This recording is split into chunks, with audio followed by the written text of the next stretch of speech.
સુરત શહેરના સૈયદપુરા વિસ્તારમાં થયેલ પથ્થરમારાના મામલે સમગ્ર સુરત શહેરમાં દહેશતનો માહોલ ફેલાઈ ગયો હતો અને સુરત પોલીસે ગણતરીના કલાકોમાં જ પથ્થરમારા કરનાર 27 જેટલા આરોપીઓને પકડી પાડ્યા।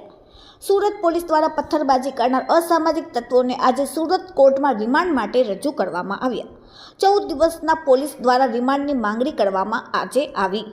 પોલીસ દ્વારા અલગ અલગ 5 મુદ્દા પર રિમાન્ડની માંગણી કરવામાં આવી છે। પથ્થરમારા પાછળ કોની રૂપરેખા હતી તે બાબતે તપાસ જરૂરી છે તેવું કહેવામાં આવ્યું। પોલીસના ચુસ્ત બંદોબસ્ત વચ્ચે કડી સુરક્ષા વચ્ચે આરોપીઓને મોઢે કાળું કાપડ ઓઢાડીને કોર્ટમાં રજૂ કરવામાં આવ્યા। કોર્ટના વિસ્તારમાં લોકોના ટોળે ટોળા જમા થઈ ગયા હતા આરોપીઓને જોવા માટે। Bureau report, daily India TV, Surat.